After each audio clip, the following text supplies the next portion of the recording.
Hello ಎಲ್ಲರಿಗೂ ನಮಸ್ಕಾರ. ಇದು ಡಾಕ್ಟರ್ ಖಾದರ್ ಫುಡ್ ಸ್ಟೈಲ್. ನಾನು ನಿಮ್ಮ ಪ್ರೀತಿಯ ಸೌಮ್ಯ ಮಹೇಶ್.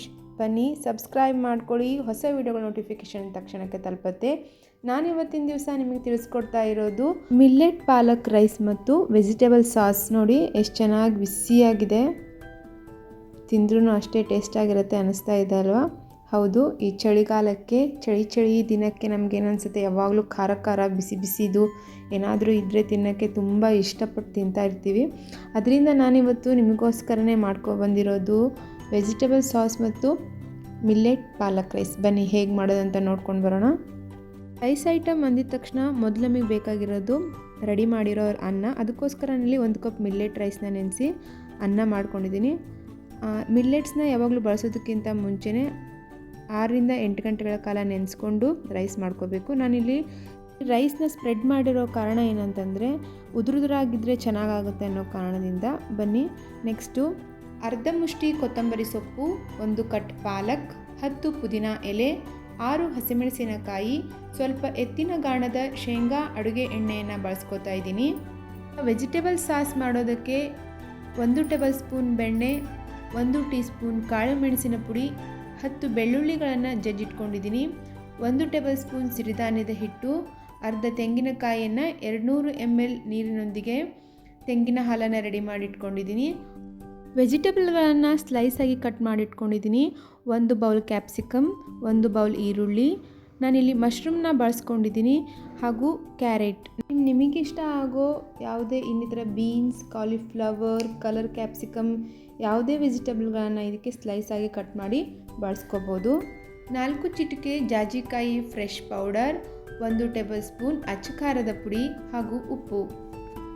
ಬನ್ನಿ ಈಗ ಹೇಗೆ ಮಾಡೋದಂತ ನೋಡ್ಕೊಂಬರೋಣ. ಮೊದಲು ಸ್ಟವ್ ಆನ್ ಮಾಡ್ಕೊಳ್ಳಿ.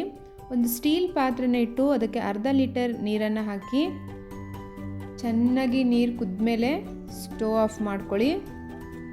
ನಂತರ ಅದಕ್ಕೆ ಸ್ವಲ್ಪ ಉಪ್ಪನ್ನು ಹಾಕಿ, ಉಪ್ಪು ಹಾಕೋ ರೀಸನ್ ಇಷ್ಟೇ, ಇಲ್ಲಿ ಪಾಲಕ್ ಸೊಪ್ಪು ಅದರಲ್ಲಿ ಜಾಸ್ತಿ ಕಲರ್ ಫೇಡ್ ಆಗಬಾರ್ದು ಅಂತ ನೀರಲ್ಲಿ.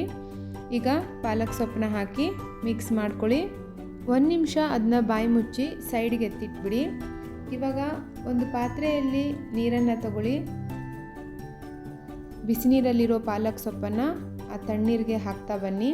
ಈಗ ಒಂದು ಮಿಕ್ಸಿ ಜಾರ್ನ ತಗೊಂಡು ತಣ್ಣೀರಲ್ಲಿರೋ ಪಾಲಕ್ ಸೊಪ್ಪನ್ನು ಎಲ್ಲವನ್ನು ಮಿಕ್ಸಿ ಜಾರ್ಗೆ ಹಾಕ್ಕೊಳ್ಳಿ. ನಂತರ ಕೊತ್ತಂಬರಿ ಸೊಪ್ಪು, ಪುದೀನ, ಹಸಿಮೆಣಸಿನಕಾಯಿಯನ್ನು ಹಾಕ್ಕೊಂಡು ಚೆನ್ನಾಗಿ ಸಣ್ಣಗೆ ರುಬ್ಕೊಳ್ಳಿ. ಇದನ್ನು ಒಂದು ಸೈಡಿಗೆ ಎತ್ತಿಟ್ಕೊಳ್ಳಿ, ಆಮೇಲೆ ಉಪಯೋಗ ಮಾಡ್ಕೊಳ್ಳೋಣ. ವೆಜಿಟೇಬಲ್ ಸಾಸ್ನ ಹೇಗೆ ಮಾಡೋದಂತ ನೋಡ್ಕೊಳ್ಳೋಣ. ಒಂದು ಪಾತ್ರೆಗೆ ಬೆಣ್ಣೆನ ಹಾಕ್ಕೊಳ್ಳಿ. ಗ್ಯಾಸ್ ಆನ್ ಮಾಡಿಕೊಂಡು ಬೆಣ್ಣೆನ ನೀಟಾಗಿ ಕಾಯಿಸ್ಕೊಳ್ಳಿ. ಚೆನ್ನಾಗಿ ಬೆಣ್ಣೆ ಕಾದ್ಮೇಲೆ ಅದಕ್ಕೆ ಬೆಳ್ಳುಳ್ಳಿನ ಹಾಕ್ಕೊಳ್ಳಿ. ನಾನಿಲ್ಲಿ ಮನೆಯಲ್ಲೇ ತಯಾರಿಸಿರೋ ಬೆಣ್ಣೆನ ಯೂಸ್ ಮಾಡ್ತಾ ಇದ್ದೀನಿ. ಆನಂತರ ಊದಲು ಸಿರಿಧಾನ್ಯದ ಹಿಟ್ಟನ್ನು ಇದಕ್ಕೆ ಹಾಕ್ಕೊಳ್ಳಿ. ನಾನಿಲ್ಲಿ ಊದಲು ಸಿರಿಧಾನ್ಯದಿಂದ ತಯಾರಿಸಿರೋ ಅನ್ನನ ಮಾಡ್ಕೊಂಡಿರೋದ್ರಿಂದ ಅದೇ ಹಿಟ್ಟನ್ನು ಇಲ್ಲಿ ಸಾಸ್ಗೆ ಬಳಸ್ಕೊತಾ ಇದ್ದೀನಿ. ಹಿಟ್ಟನ್ನು ಹಾಕಿ ಚೆನ್ನಾಗಿ ಮಿಕ್ಸ್ ಮಾಡಿ. ಬೆಣ್ಣೆ ಮತ್ತು ಹಿಟ್ಟು ಚೆನ್ನಾಗಿ ಮಿಕ್ಸ್ ಆಗಬೇಕು. ಅದು ಸ್ಮೂತ್ ಆಗುತ್ತೆ ಚೆನ್ನಾಗಿ. ಈ ಥರ ನೀವು ಹುರಿತಾ ಬಂದರೆ ಒಂದು 5 ನಿಮಿಷ ಅಂತೂ ನೀವು ಸಣ್ಣ ಊರಿನಲ್ಲಿ ಅದನ್ನ ಹುರ್ಕೋಬೇಕು. ಚೆನ್ನಾಗಿ ಮಿಕ್ಸ್ ಮಾಡ್ಕೊಳ್ಳಿ. ಈ ಥರ ಚೆನ್ನಾಗಿ ಮಿಕ್ಸ್ ಮಾಡಿಕೊಂಡು ಹಿಟ್ಟು ಒಂದು ಸ್ವಲ್ಪ ಉದುರಾದ್ಮೇಲೆ ಅದಕ್ಕೆ ರೆಡಿ ಮಾಡಿ ಇಟ್ಕೊಂಡಿರೋ ಅರ್ಧ ತೆಂಗಿನ ಹಾಲನ್ನು ಹಾಕ್ಕೊಳ್ಳಿ. ಇನ್ನರ್ಧ ತೆಂಗಿನ ಹಾಲನ್ನು ಆಮೇಲೆ ಯೂಸ್ ಮಾಡ್ಕೊಳ್ಳೋಣ.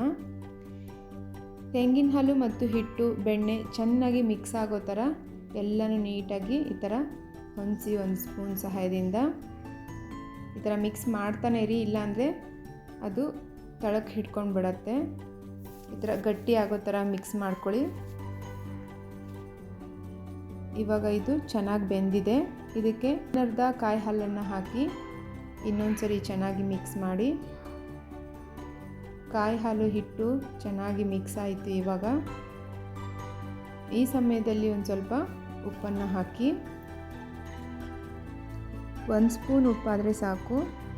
ಮಿಕ್ಸ್ ಮಾಡ್ಕೊಳ್ಳಿ.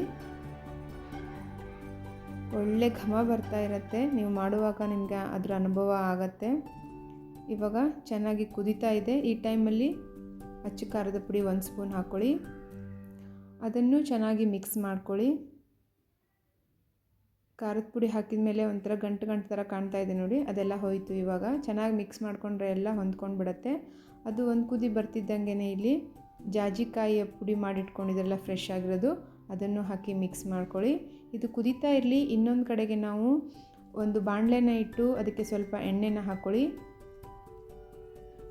ಎಣ್ಣೆ ಕಾಯ್ತಿದ್ದಂಗೆ ಅದಕ್ಕೆ ಕಟ್ ಮಾಡಿಟ್ಕೊಂಡಿರೋ ಮಶ್ರೂಮ್ನ ಹಾಕಿ ಒಂದು ಅರ್ಧ ನಿಮಿಷ ಅದನ್ನ ಜೋರಾದ ಊರಿನಲ್ಲಿ ಫ್ರೈ ಮಾಡ್ಕೊಳ್ಳಿ. ನೆಕ್ಸ್ಟು ಅದ್ರ ಹಿಂದ್ಗಡೆನೇ ಕ್ಯಾರೆಟ್ನ ಹಾಕಿ ಮಿಕ್ಸ್ ಮಾಡ್ಕೊಳ್ಳಿ. ಅದರ ನಂತರದಲ್ಲಿ ಕ್ಯಾಪ್ಸಿಕಮ್, ಎಲ್ಲ ವೆಜಿಟೇಬಲ್ಗಳನ್ನು ಚೆನ್ನಾಗಿ ಮಿಕ್ಸ್ ಮಾಡ್ತಾ ಬನ್ನಿ. ಇಲ್ಲಿ ನಮಗೆ ಕ್ರಂಚಿಯಾಗಿರಬೇಕು, ಅದರಿಂದ ಹೈ ಫ್ಲೇಮಲ್ಲೇ ನೀವು ಇಲ್ಲಿ ಮಿಕ್ಸ್ ಮಾಡ್ಕೊಳ್ಳಿ. Next onion.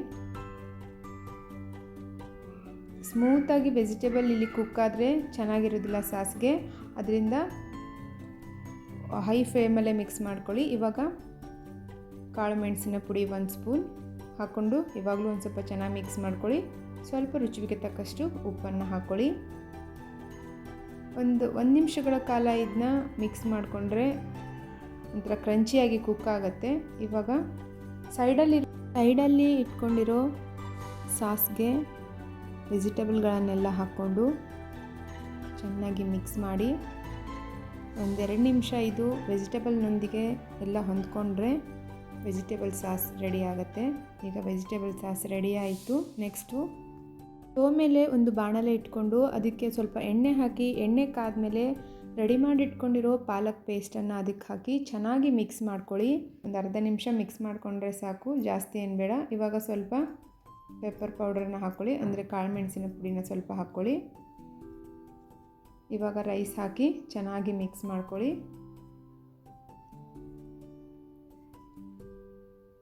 ಕ್ಲೀನಾಗಿ ಪಾಲಕ್ ಮತ್ತು ರೈಸು ಚೆನ್ನಾಗಿ ಹೊಂದ್ಕೊಳ್ಳೋ ಥರ ಇಲ್ಲಿ ಮಿಕ್ಸ್ ಮಾಡ್ಕೋಬೇಕು. ನೀಟಾಗಿ ಇದೆಲ್ಲ ಮಿಕ್ಸ್ ಆದಮೇಲೆ ಮತ್ತೊಂದು ಸರಿ ಇನ್ನೊಂದು ಸ್ವಲ್ಪ ಇರೋ ರೈಸನ್ನು ಹಾಕಿ ಮಿಕ್ಸ್ ಮಾಡ್ಕೊಳ್ಳಿ. ಎಲ್ಲ ರೈಸನ್ನು ಒಟ್ಟಿಗೆ ಹಾಕಿದರೆ ಮಿಕ್ಸ್ ಮಾಡೋದಕ್ಕೆ ಸರಿಯಾಗೋದಿಲ್ಲ, ಆದ ಕಾರಣ ಸ್ವಲ್ಪ ರೈಸ್ ಹಾಕಿ ಮಿಕ್ಸ್ ಮಾಡ್ಕೊಳ್ಳಿ. ಇವಾಗ ಪಾಲಕ್ ರೈಸ್ ರೆಡಿ ಆಯಿತು. ಪಾಲಕ್ ರೈಸ್ ಮತ್ತು ವೆಜಿಟೇಬಲ್ ಸಾಸ್ ರೆಡಿಯಾಗಿದೆ. ಸರ್ವ್ ಮಾಡೋಣ ಬನ್ನಿ. ಗ್ರೀನಿಶ್ ಆಗಿರೋ ಪಾಲಕ್ ರೈಸ್ ಜೊತೆಗೆ ಕ್ರಂಚಿಯಾಗಿರುವ ವೆಜಿಟೇಬಲ್ ಸಾಸ್ ರೆಡಿಯಾಗಿದೆ. ಇತ್ತೀಚೆಗೆ ಮಕ್ಕಳು ಕಲರ್ಫುಲ್ಲಾಗಿ, ಚೀಸಿಯಾಗಿ, ಕ್ರಂಚಿಯಾಗಿರೋ ಮತ್ತು ಸ್ಪೈಸಿಯಾಗಿರೋ ಫುಡ್ಡನ್ನೇ ಜಾಸ್ತಿ ಇಷ್ಟಪಡ್ತಾರೆ. ಹಾಗಾಗಿ ಈ ಥರದ ಒಂದು ಮಿಲ್ಲೆಟ್ ಬೌಲನ್ನು ಅವರಿಗೋಸ್ಕರ ಮಾಡಿಕೊಟ್ರೆ ತುಂಬ ಖುಷಿಯಿಂದ ಊಟ ಮಾಡ್ತಾರೆ ಅಂತ ನನ್ನ ಅನಿಸಿಕೆ. ಮತ್ತೊಂದು ವಿಂಟರ್ ಫ್ರೆಂಡ್ಲಿ ಫುಡ್ನೊಂದಿಗೆ ನಿಮ್ಮನ್ನು ಭೇಟಿ ಮಾಡ್ತೀನಿ. ಅಲ್ಲಿವರೆಗೂ ಧನ್ಯವಾದಗಳು.